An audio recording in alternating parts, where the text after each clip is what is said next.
Hello everyone, welcome to IFS platform. बहुत बहुत स्वागत है आप सभी लोगों का आज के इस सेशन में। तो आज जैसा कि आपको स्क्रीन पे दिखाई दे रहा है, हम लोग एनटीपीसी की एक वैकेंसी आई हुई है उसके बारे में बात करने वाले हैं। पूरी डिटेल में नोटिफिकेशन जो है वो मैं आपको बताने वाली हूँ।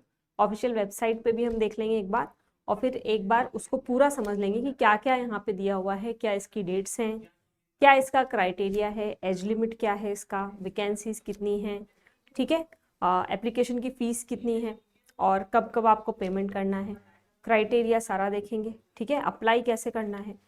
ये सारी प्रोसेस के बारे में कंप्लीट इन्फॉर्मेशन जो है इस वीडियो में मिलने वाली है, ठीक है। तो आइए स्टार्ट करते हैं। बट स्टार्ट करने से पहले मैं आपको एक चीज़ बताना चाहूँगी कि अगर आप लोग प्रिपरेशन कर रहे हैं CSIR नेट के एग्ज़ाम के लिए, और CSIR नेट का एग्ज़ाम दिसंबर वाला अगर आप टारगेट कर रहे हैं, तो IFS एक बैच लेके आ चुका है नया, जिसका नाम है सुपर इमोशन 7.8 बैच। और इम्पॉर्टेंट ये बात है कि केमिस्ट्री के लिए जो बैच है इसमें आपको 15% ऑफ मिल रहा है फिलहाल। करना क्या है, आपको इस IFS प्रोमो कोड को यूज़ करना है। ये दोनों चीज़ें आपको ऑफिशियल वेबसाइट पे भी मिल जाएंगी, या फिर इस नंबर पे अगर आप कॉल करेंगे, और या फिर इस वेबसाइट को अगर आप विजिट करेंगे, दोनों से आपको ये चीज़ जाके जो है अगर आप विजिट करते हैं आपको मिल जाएगा, और आप इस बैच को ज्वाइन कर सकते हैं। ये बैच कब से स्टार्ट हो रहा है? 29 जून से ये बैच हमारा स्टार्ट हो रहा है, ठीक है। तो अगर आप प्रिपरेशन कर रहे हैं CSIR नेट के एग्ज़ाम के लिए और दिसंबर वाले को टारगेट कर रहे हैं, this is the best time. जुलाई हमारी आ गई है, 5 महीने काफ़ी होते हैं, तो फटाफट से जाके आप वहाँ पे एनरोल कर सकते हैं। चलिए अब हम आते हैं मुद्दे की बात पे। एनटीपीसी जो है आपका, नेशनल थर्मल पावर कॉरपोरेशन जो है, इसने वैकेंसीज निकाली हैं। किसकी वैकेंसीज निकाली हैं? ट्रेनी की वैकेंसी, जैसा आपको यहाँ पे दिखाई दे रहा है, इसने ना असिस्टेंट केमिस्ट ट्रेनी की वैकेंसी निकाली है। अब ये कहाँ से मिलेगा आपको? सबसे पहले तो मैं आपको जाके बता देती हूँ, ये आपको मिलेगा यहाँ, ठीक है। एनटीपीसी की ऑफिशियल वेबसाइट अगर आप ओपन करेंगे तो आपको यहाँ पे, या आप एनटीपीसी रिक्रूटमेंट भी टाइप करेंगे तो आपको यहाँ पे ये चीज़ मिलेगी। अगर आपको यहाँ दिखाई दे रहा है एडवर्टाइज नंबर, ये वाला देखिए, एडवर्टाइज नंबर जो आपको दिखाई दे रहा है यहाँ से 926 है ना। Click here to view the details पे क्लिक कीजिए। आपको एक एक्सटर्नल वेबसाइट पे ये लेके जाएगा, इसको ओपन कीजिएगा। तो इस तरीके से एक वेबसाइट ओपन होगी। यहाँ से आपको देखना है, यहाँ पे बहुत सारी पोजीशन है, इसमें लिखा हुआ है, मेरे पीछे आपको दिखाई दे रहा होगा, advertisements terms condition for assistant chemistry trainee की पोस्ट के लिए, ठीक है। इसको भी मैं थोड़ा सा आपको जूम करके बता देती हूँ, अगर आपको दिखाई दे रहा है यहाँ पे तो देखिए, इस पर क्लिक कीजिए, एडवर्टाइजमेंट इंग्लिश या फिर हिंदी, जिस पे भी आपको क्लिक करना हो, तो आपको इस तरीके से मिल जाएगा ये पूरा एडवर्टाइजमेंट यहाँ पे। और इसी को मैं थोड़ा सा डिस्कस करने वाली हूँ डिटेल में, है ना। आप ऑफिशियल वेबसाइट पे जाके भी इसको पढ़ सकते हैं। अगर आपको हिंदी वाला एडवर्टाइजमेंट चाहिए तो वो भी यहाँ पे आपको मिल जाएगा, ठीक है। सारी डिटेल्स आपको इसमें देखने को मिल जाएंगी अगर आप देख रहे हो, और इसी सब के बारे में मैं भी आप लोगों के सामने डिस्कस करने वाली हूँ। सारी है इसमें कि एज लिमिट क्या है ना। हेल्थ का भी इसमें थोड़ा सा है चीज़ें, कि आपका फिजिकली क्या एग्जामिनेशन होगा, ये सारा चीज़ें यहाँ पे है, इसको हम डिटेल में डिस्कस कर लेते हैं। चलिए आ जाइए। तो ये आपको ऑफिशियल वेबसाइट पे मिल जाएगा, पूरा आप वहाँ से आके पढ़ सकते हैं। जो पॉइंट्स हैं इंपॉर्टेंट वो मैं यहाँ पे आपको बता देती हूँ। देखिए, एडवर्टाइजमेंट नंबर पहला तो याद रखिएगा, वहाँ पे बहुत सारे हैं, तो ये 926 वाला है, ठीक है। अब देखो यहाँ पे लिखा है कि ये तो सब इसने एनटीपीसी की बहुत सारी इंफॉर्मेशन दी है कि 90 gigawatt strong presence across the entire power generation, और ये सब है। यहाँ पे इसने क्या बोला है, we are looking for promising energetic young professional with brilliant academic records to join our organization as assistant chemistry trainee, the qualifying requirements as under. अब इसने इसके नीचे सारी रिक्वायरमेंट्स जो भी हैं इनके इस पोस्ट के लिए, वो सारी आपको मेंशन की हुई हैं, ठीक है। तो सबसे पहला जो रिक्वायरमेंट इनका है वो है ये, क्या लिखा हुआ है इसने यहाँ पे देखिएगा, इसको थोड़ा सा और मैं लेफ्ट में लिख देती हूँ, देखो, है ना। इसने क्या बोला है कि आपने क्या क्या किया हुआ हो, regular full time MSc, regular या फिर फुल टाइम एमएससी केमिस्ट्री, और यहाँ से इसने पूछा है आपसे रिकॉग्नाइज इंडियन यूनिवर्सिटी से आप पढ़े हुए हो, ठीक है, institute recognise by appropriate statutory authority with at least 60% marks, 60% marks चाहिए आपको। SC ST PW कैंडिडेट्स को है कितना, with passing marks are also eligible. ST SC और PWD पासिंग मार्क्स वाले भी एलिजिबल हो जाएंगे। Final year final semester students जिनके रिजल्ट, ये इंपॉर्टेंट चीज़ है, बहुत सारे स्टूडेंट जो मास्टर कर रहे हैं वो पूछ रहे हैं क्या हम अप्लाई कर सकते हैं, क्या हम एलिजिबल हैं।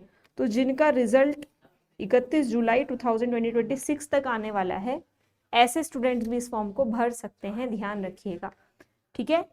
नेक्स्ट पॉइंट क्या है सुनिए, अपर एज लिमिट क्या है इसमें, ये सुन लीजिए, है ना। तो एज लिमिट और नंबर ऑफ वैकेंसीज क्या है, इस बारे में हम बात करने वाले हैं यहाँ पे। तो 27, maximum 27 years last date on the online application की। एज रिलैक्सेशन आपको गवर्नमेंट गाइडलाइंस जो भी होती हैं कि ST SC OBC PWD इन सब के लिए जो मिलता है 3 ईयर्स 5 ईयर्स, वो एज पर जो नॉर्म्स हैं वही है, ठीक है। कंपेंसेशन पैकेज क्या है, सेलेक्ट कैंडिडेट्स मतलब आपको क्या मिलने वाला है यहाँ पे, will be placed in the pay scale of 30,000 to 1,20,000 at the basic pay of 30,000, ठीक है। E0 ग्रेड यहाँ पे लिखी हुई है। The other benefits such as dearness allowances, allowance, other prerequisite and allowance, terminal benefits, ये सब जो है आपको मिलेंगे will be admissible as per company rules। तो पहला तो मोटो हमारा ये है कि हमें सेलेक्ट होना है, ठीक है। क्या क्या अलाउंसेस है वो सब हम नौकरी जब मिल जाएगी उसके बाद देख लेंगे, ठीक है। प्रोजेक्टेड वैकेंसीज क्या है, कैटेगरी वाइज आपको दिया हुआ है। अनरिजर्व के लिए 17 सीट्स हैं, EWS की 4, OBC की 10 सीट्स हैं, ST की 3 है और SC की इतनी है, और टोटल आपके पास में 40 पोस्ट है, जिसका इसने जो है बाइफर्केशन आपको यहाँ पे दिया हुआ है, ठीक है। इसके बाद बात करें हम कि रिजर्वेशन है, यहाँ पे लिखा हुआ है एज पर the government guidelines identified type of disabilities assistant chemistry training के लिए HH OA OL BL इनके जो जनरल मीनिंग होते हैं वही आपके यहाँ पे जो इसने इंडिकेट किए हुए हैं, ठीक है। तो ये आप लोग वहाँ पे जाके पढ़ सकते हो। इसके बाद हम बात करें अगर हेल्थ की, तो बिफोर ज्वाइनिंग से पहले इनका एक मेडिकल एग्जामिनेशन होगा NTPC के द्वारा, जो उनके मेडिकल ऑफिसर्स होते हैं वो करेंगे, and their decision will be final and binding. No relaxation in prescribe, इनके जो हेल्थ स्टैंडर्ड्स हैं इनमें कोई रिलैक्सेशन वहाँ पे आपको नहीं देखने मिलेगा, और जो भी इनके नॉर्म्स हैं वो सब आपको इन्हीं की वेबसाइट पे careers.ntpc.com.in पे मिल जाएंगे, ठीक है। तो ये यहाँ से आपको जाना, पहले यहाँ से एक बार गो थ्रू कर लें। सिलेक्शन प्रोसेस क्या है, अगर आप एलिजिबल हैं will be prefer for all India based online selection test based on category wise merit number of vacancies, candidates will be shortlisted, तो एग्जाम होगा, फिर आप मेरिट के बेसिस पे शॉर्टलिस्ट होंगे, ये फर्दर सिलेक्शन प्रोसेस में आप लोग जाएंगे। टेस्ट में 2 पार्ट होंगे, एक तो होगा सब्जेक्ट नॉलेज टेस्ट और एक है एग्जीक्यूटिव एप्टीट्यूड टेस्ट, ठीक है। और हमें इन दोनों एग्जाम में सेपरेटली क्वालिफाई होना है, ऐसा नहीं है कि एक में हो गए तो चल जाएगा, दोनों एग्जाम में आपको क्वालिफाई होना इम्पॉर्टेंट है, ठीक है। इसके बाद प्लेसमेंट एंड सर्विस बॉन्ड, ये क्या चीज़ है इसको भी पढ़ लेते हैं। सेलेक्टेड कैंडिडेट जो हैं वहाँ उनके लिए 1 साल की ट्रेनिंग होगी, डिफरेंट सेंटर्स इनके होते हैं वहाँ पे। Final place of posting decide किया जाएगा बाद में, और ये एक जो है आपके this posting shall be at any of the station project JVs subsidiaries of NTPC, जहाँ पे पूरे इंडिया में बहुत सारे जगह पे इनके जो है ऑफिस हैं, वहाँ पे ये चीज़ें आपको स्टेशन पे उनमें से किसी एक पे आपकी पोस्टिंग होगी, ठीक है। ऑल पोस्ट आर ट्रांसफरेबल, सारे पोस्ट से ट्रांसफर हो सकता है आपका, ये दिया हुआ है। Selected candidate who belongs to general EWS and OBC, उनको एक एग्जीक्यूट सर्विस बॉन्ड देना है 2.5 लाख का, ठीक है। For the candidates belong to SC ST OBC, इनके लिए ST SC और PWD के लिए 1,25,000 का। To serve the company at least for 3 years, 3 साल का बॉन्ड भरवाएंगे ये लोग, ठीक है, 1 साल की ट्रेनिंग के बाद में। क्लियर है, एक ये है इनका सर्विस बॉन्ड। नेक्स्ट पॉइंट क्या है देखिए, जनरल कंडीशंस क्या हैं कि क्या क्या देख रहे हैं जो भी कैंडिडेट्स अप्लाई कर रहे हैं उनमें। तो इंडियन नेशनल कैंडिडेट्स होने चाहिए, क्वालिफिकेशन और यूनिवर्सिटी आपकी जो है वो इंडिया के जो भी नॉर्म्स हैं उससे अप्रूव्ड होनी चाहिए in general. All computations of age qualification shall be done with respect to the last date of receipt of online application, जो लास्ट डेट है उसके बेसिस पे आपकी एज वगैरह जो है 27 ईयर्स होनी चाहिए, ये सब है। फाइनल रिजल्ट और issuance of this final semester mark sheet shall be deemed to date of acquiring qualification, there shall be no relaxation। मतलब आपका जो क्वालिफिकेशन वगैरह का जो मामला है वो सब उसी डेट के अंदर अंदर होना चाहिए। फाइनल सेमेस्टर या फाइनल ईयर के जो स्टूडेंट्स अपना रिजल्ट ला रहे हैं वो 31 जुलाई से पहले पहले या 31 जुलाई तक जिनका आ जाएगा वो अप्लाई कर सकते हैं। और there must be able to produce final marksheet आपकी होनी चाहिए और डिग्री सर्टिफिकेट होना चाहिए बिफोर 31 जुलाई इसने बोला है, इससे पहले आपके पास ये सारी चीज़ें होनी चाहिए। Candidates must choose a test centre city, आपको various the India across the India आप कहीं से भी ले सकते हैं, है ना। और इसके बाद इसने बोला है कि एक बार अगर हमने भर दिया कैटेगरी में तो form will not be change and no benefit under the category will be admissible later. एक बार जो हो गया वो हो गया फॉर्म, तो फॉर्म बहुत ही शांति से बहुत अच्छे से देख के हमें भरना है, ठीक है। और candidates claiming to belong to a particular category should necessarily have a applicable years valid EWS OBC, मतलब हमारे पास न्यू सर्टिफिकेट होना चाहिए। ऐसा नहीं कि हम बहुत साल पहले का डाल दें यहाँ पे, ये ज़रूर ध्यान रखिएगा। और ऐसा अगर नहीं होगा तो वो आपको फिर जनरल में काउंट कर लेते हैं, ठीक है। तो ये चीज़ आप लोग ध्यान रखिएगा। और आपकी अपर एज लिमिट में रिलैक्सेशन 5 साल का है ST SC के लिए, और OBC के लिए कितने साल का है, 3 साल का आपको रिलैक्सेशन यहाँ पे मिल रहा है। इसके बाद नेक्स्ट पॉइंट अगर हम देखें, PWD के लिए 10 ईयर्स का है, और एक्स सर्विसमैन के लिए आपके रिलैक्सेशन एज पर द गवर्नमेंट गाइडलाइन जो होता है वो रहेगा। Depending on the requirement company reserve the right to cancel, ये अपने हिसाब से अपनी आपकी जो पोस्ट है उसको कैंसिल कर सकते हैं अगर कुछ गड़बड़ी पाई जाती है तो, ठीक है। यहाँ पे ऐसा लिखा है, applying for the post while the applicant should ensure that he she fulfils the eligibility, पूरा पर्टिकुलर हमें चेक कर लेना है कि हम एलिजिबल प्रॉपरली हैं कि नहीं है, ठीक है। फिर यहाँ से हमें क्या देखना है, in case that she had not furnished any incorrect और फॉल्स इन्फॉर्मेशन, तो वो आप जो है हटा सकते हैं उस नोटिस के बेसिस पे, ठीक है। यही सब इसने लिखा हुआ है। Mere fact that a candidate has submitted application against the advertisement and apparently fulfilling the criteria as per described in the advertisement would not bestow on him or her right to be considered further for the selection process। ये सब वही बोल रहा है कि advertisement जो है आपका उसको प्रॉपरली अच्छे से पढ़ें, उसकी जो भी चीज़ें हैं वो आपकी फुलफिल हों, उसमें गड़बड़ी ना हो, ठीक है। Any proceeding in respect of any matter of claim or dispute arising out of this advertisement, फिर से उस सब की चीज़ कहाँ पे निपटारा होगा, दिल्ली कोर्ट में, ठीक है। दिल्ली हाई कोर्ट जो है आपका, Delhi and courts tribunals from Delhi only shall have the sole and executive judiciary आपका यहाँ पे रहेगा। इसके बाद कुछ भी अगर डिस्प्यूट होता है,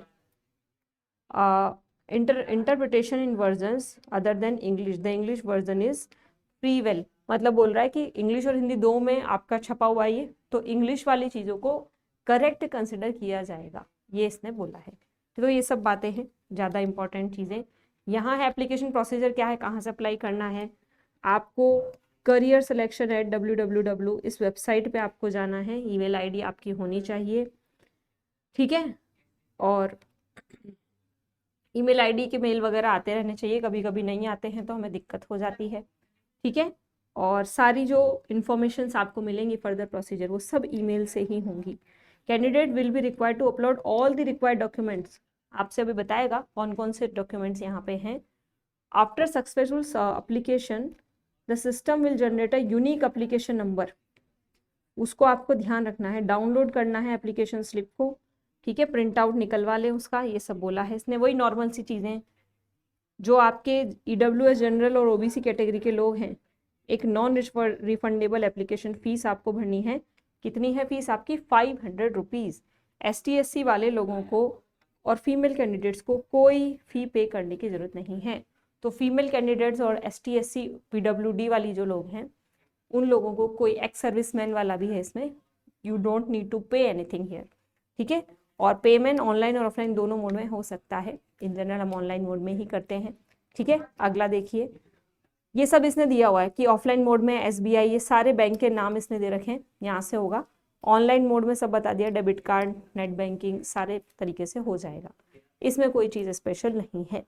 इम्पॉर्टेंट चीज़ ये है कि फीस रिफंडेड नहीं होगी, पहली बात तो रिफंड नहीं होगी। और यहाँ पे लिखा है कि एप्लीकेशन फ़ी लास्ट डेट से पहले भर दें। डॉक्यूमेंट्स कौन कौन से चाहिए वो अब बात करेंगे। सारे डॉक्यूमेंट्स को आपको अप्लाई करना है उन्हीं फॉर्मेट्स में। इनकम्प्लीट और इनसफिशिएंट डॉक्यूमेंट्स जो हैं उनको वो नॉट कंसिडरेबल या रिजेक्ट कंसिडर कर सकते हैं, ठीक है। और लिस्ट जो है वो कौन सी है अभी बताती हूँ मैं, लेकिन उससे पहले मोस्ट इंपॉर्टेंट चीज़, लास्ट डेट क्या है इसकी, तो ये 26 जून से ऑलरेडी स्टार्ट हो गया है, ठीक है। और लास्ट डेट है इसकी 10 जुलाई, तो ध्यान रखिएगा 10 जुलाई इसकी लास्ट डेट है, ठीक है। अब देखिए नेक्स्ट पॉइंट, कौन कौन से डॉक्यूमेंट्स आपको लेके जाने हैं। तो क्लास 10th का सर्टिफिकेट है, पैन कार्ड की copy, MSc degree final certificate की कॉपी, है ना। और ये सब उसने दिया है 31 जुलाई से पहले आपका जो भी है मामला निपटना चाहिए, वो सारी चीज़ें हैं। फिर फाइनल ईयर की कंसोलिडेटेड मार्कशीट, ट्रांसक्रिप्ट जो होती है जिसमें आपके एग्रीगेट परसेंटेज मार्क्स हो हर सेमेस्टर के, CGPA का कन्वर्जन जो भी होता है वो सब वहाँ पे हो, है ना। और ये लिखा है मार्क कन्वर्जन फॉर्मूला आपका प्रोवाइड होना चाहिए इसमें। इसके बाद इसमें लिखा है वैलिड कैटेगरी कास्ट सर्टिफिकेट जो है गवर्नमेंट प्रिस्क्राइब्ड जो आपका होता है, वो गवर्नमेंट इशूड जो आपको सर्टिफिकेट मिलता है वो प्रॉपर डेट के हिसाब से होना चाहिए। इनकमिंग फॉर ईयर 25-26 वाला सेंट्रल फॉर्मेट में होना चाहिए, EWS वालों के लिए, OBC वालों के लिए वैलिड फॉर 26-27 वाला। ये सारी चीज़ें आप यहाँ से पढ़ लीजिएगा जो भी आपको, अगर आप सर्टिफिकेट कास्ट का इसमें ऐड करने वाले हैं। एंड अगेन इंपॉर्टेंट डेट्स के बारे में मैंने आपको बात कर ली है ऑलरेडी, ठीक है। तो ये सारी इन्फॉर्मेशन थी आपकी इस एग्जाम से रिलेटेड NTPC केमिस्ट की, असिस्टेंट केमिस्ट की पोस्ट के लिए, ठीक है। तो याद रखिएगा। NDC के साथ जाते जाते अगर आप CSR के लिए प्रिपरेशन कर रहे हो और जुलाई वाला एग्जाम अगर आप दे रहे हैं, तो टेस्ट सीरीज आ चुकी है FS की जो कि सिर्फ 99 रुपीज़ में आप लोगों को मिल रही है। तो आप जाके इस टेस्ट सीरीज को जो है ले सकते हैं और अपनी प्रिपरेशन को एक बार चेक कर सकते हैं कितना प्रिपेयर्ड हम लोग हैं, ठीक है। तो this was all the information. Thank you everyone, thanks for watching, keep learning. मिलते हैं आप लोगों से नेक्स्ट सेशन में। Bye bye, have a nice day.